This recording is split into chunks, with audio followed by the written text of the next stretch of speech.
दोस्तों, हम हर हफ्ते बड़ी मेहनत से आपके लिए एक दिल दहला देने वाली एनिमेटेड हॉरर स्टोरी बनाते हैं। तो अगर आप हमारी यानी खूनी मंडे चैनल की कहानियां एंजॉय कर रहे हैं तो हमारे चैनल को सब्सक्राइब कीजिए और हमारी लेटेस्ट वीडियोस की नोटिफिकेशन के लिए बेल आइकन दबाना मत भूलना।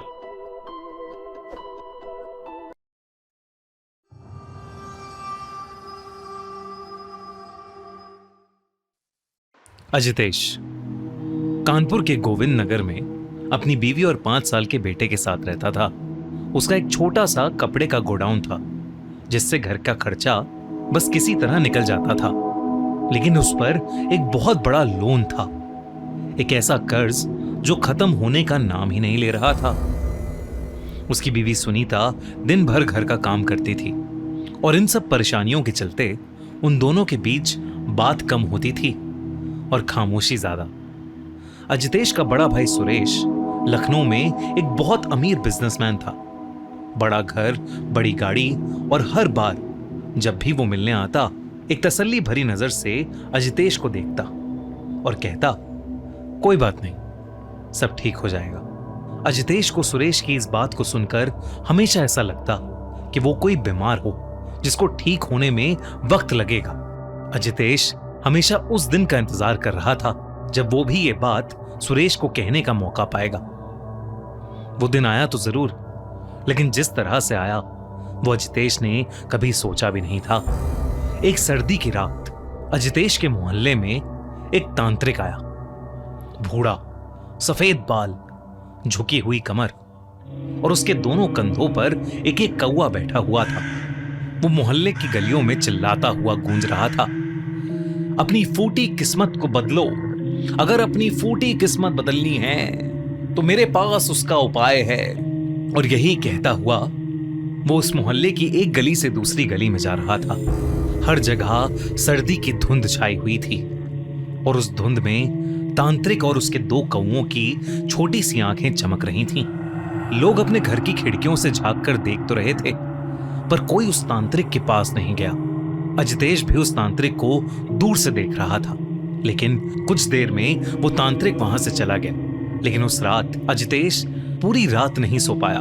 वो अपने टूटे हुए मकान और उससे भी बेकार जिंदगी के बारे में सोचता रहा। वो सोचता रहा कि क्या उसे उस तांत्रिक के पास जाना चाहिए। अगली सुबह बिना किसी से कुछ कहे अजितेश सीधा उस तांत्रिक को ढूंढते हुए उसके पास चला गया, इस उम्मीद में कि वो अपनी बुरी किस्मत किसी तरह बदल पाएगा। जैसे अजितेश ने सही टाइम पर किसी पंडित से बात करने का सोचा, वैसे ही मैंने भी।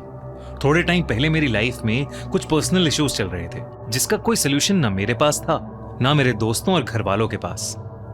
और तो और धीरे धीरे ये इश्यूज इतने बढ़ते चले गए कि मैं खुद सोच में था कि मैं आखिर करूं तो क्या करूं। फिर एक दिन फोन स्क्रॉल करते हुए मुझे एस्ट्रोटॉक का ऐड आया। मैंने भी सोचा कि ट्राई करके देखता हूं, क्या ही हो जाएगा।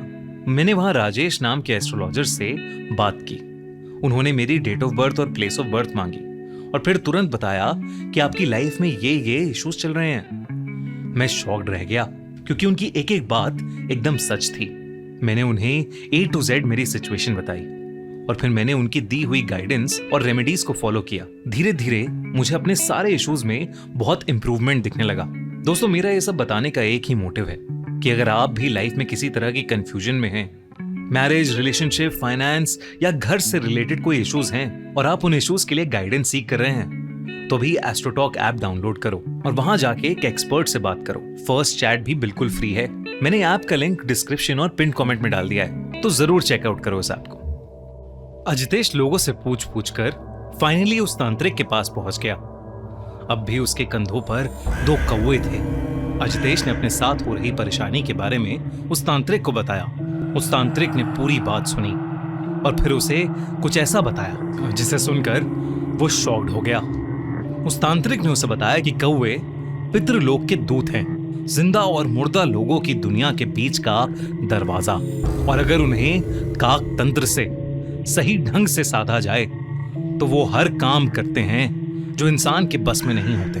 लेकिन ये सिद्धि बहुत खतरनाक है। ये इंसानी खून मांगती है। रोज सुबह बिना किसी चूक के अजितेश को अपनी उंगली काटनी होगी, थोड़ा सा खून दाने में मिलाना होगा और कौवे को खिलाना होगा। और अगर एक दिन भी चूक हुई तो सिद्धि टूट जाएगी और फिर खुद अजितेश की जिंदगी तबाह हो जाएगी। अजितेश ने उस तांत्रिक से कहा कि उससे कोई चूक नहीं होगी, इसलिए वो तांत्रिक अजितेश को काकतंत्र सिखाने के लिए मान गया। तांत्रिक ने अजितेश से खून लेकर दानों में मिलाकर उसके कंधों पर बैठे कौओं को खिला दिया। काकतंत्र पूरा हुआ। तांत्रिक ने अजितेश से जाते वक्त सिर्फ इतना कहा कि कौओं को कभी भूलना नहीं, क्योंकि ये माफ नहीं करते। अजितेश ने अपना सर हाँ में हिलाया और वहां से चला गया। पहले हफ्ते में ही अजितेश की वो डील क्लोज हो गई जो 3 साल से अटकी थी। फिर एकदम से अजितेश के पास बहुत सारा पैसा आना शुरू हो गया। रोज सुबह अजितेश उठता, उंगली काटता, दाने में खून मिलाता और कौवे उसे खाने आते।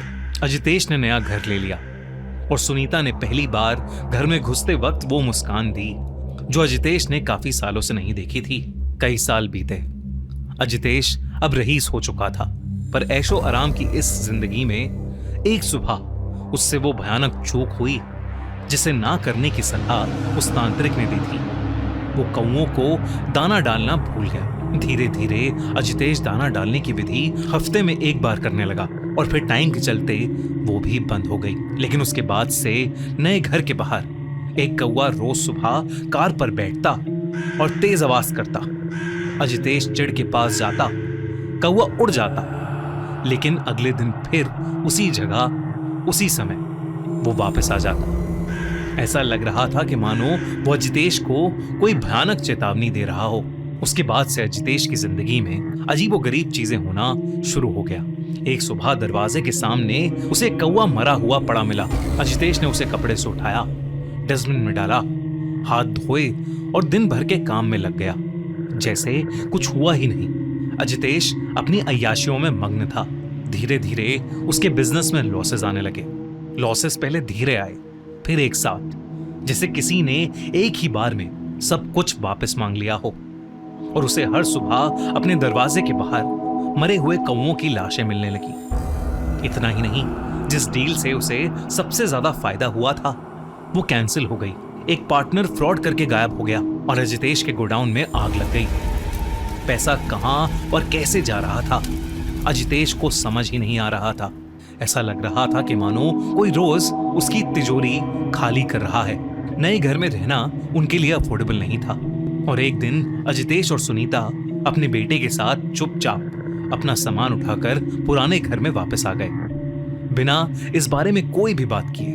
पुराने घर में आकर जब अजितेश ने पहली बार बाहर झांका तो उसकी सांसें रुक गईं। छत पर, दरवाजे पर, रेलिंग पर, पीपल की डाली पर जो घर से बिल्कुल सटी थी, हर जगह बस कौवे ही कौवे थे। चुप, बिल्कुल चुप, जो बिना हिले, बिना उड़े, एकटक सिर्फ घर को देखते रहते, जैसे वो जानते थे कि वो आएगा। अजितेश ने घबराहट के मारे दरवाजा बंद कर लिया, पर्दे खींचे और कुछ देर अंदर ही रहा। उस रात पूरे समय अजितेश के बेडरूम की खिड़की पर टक टक होती रही। एक कौवा बैठा उसकी खिड़की के कांच पर बार बार अपनी चोंच मार रहा था। अजितेश ने ध्यान से देखा तो उस कौवे की लाल आंखें रात के अंधेरे में चमक रही थीं और अजितेश को ही घूर कर देखे जा रही थीं। अजितेश ने अगली सुबह उठते ही अपनी उंगली पर एक कट लगाया और अपना खून दानों पर लगाकर कौवों के खाने के लिए रख दिया, लेकिन कोई भी कौवा नहीं आया। अजितेश का बड़ा बेटा, जो अब 15 साल का हो गया था, वो अब बहुत शांत रहने लगा था। वो किसी से कुछ नहीं बोलता था। कोई उससे ज्यादा पूछताछ करता तो वो उसके ऊपर गुर्रा देता। बस दिन रात वो अपनी कॉपी में काले कौवे बनाता रहता, इतना कि क्रेयॉन से उसके हाथ भी काले हो गए थे। एक रात कुछ ऐसा हुआ कि अजितेश बेहद डर गया। उसने शीशे में अपनी गर्दन पर निशान देखे, गहरे, काले, बिल्कुल चोंच के जैसे। लेकिन वो कब आए, कैसे आए, उसे कुछ समझ नहीं आ रहा था। अजितेश अब बहुत ज्यादा घबराने लगा था। वो फिर से उस तांत्रिक की तलाश में निकला। तांत्रिक की झोपड़ी का दरवाजा थोड़ा सा खुला हुआ था। अंदर से कोई आवाज नहीं आ रही थी, बाहर भी कोई नहीं था। आंगन बिल्कुल सुनसान था। पर अजितेश जब अंदर गया तो उसके रोंगटे खड़े हो गए। वो तांत्रिक जमीन पर अधमरा सा पड़ा था। उसके शरीर पर गहरे निशान थे, चोंच के, पंजों के कपड़े फटे हुए थे और उसके चारों ओर कौवे ही कौवे थे।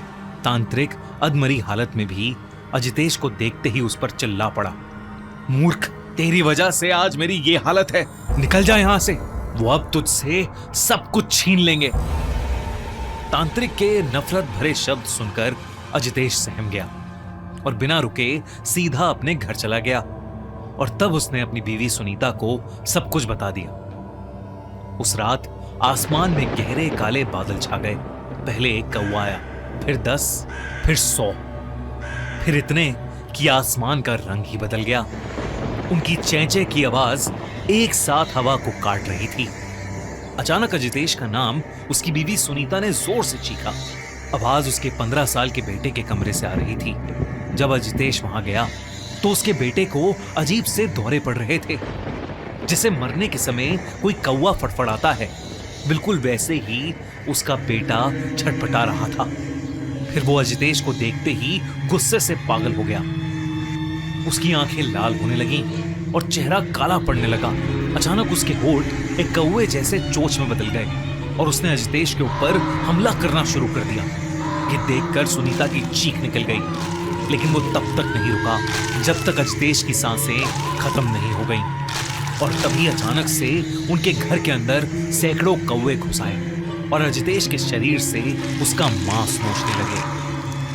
ये सब देखकर सुनीता की रूह कांप उठी थी। उसके बाद अजितेश का बेटा बेहोश हो गया और बिल्कुल पहले की तरह नॉर्मल दिखने लगा। वो उसी रात अपने बेटे के साथ हमेशा हमेशा के लिए वो घर छोड़कर चली गई और फिर कभी लौटकर उस घर में वापस नहीं आई। अजितेश का वो घर आज एक खंडर बन चुका है, लेकिन लोगों को उस घर के अंदर 100 से ज्यादा कौवों का झुंड मंडराता हुआ दिखता है।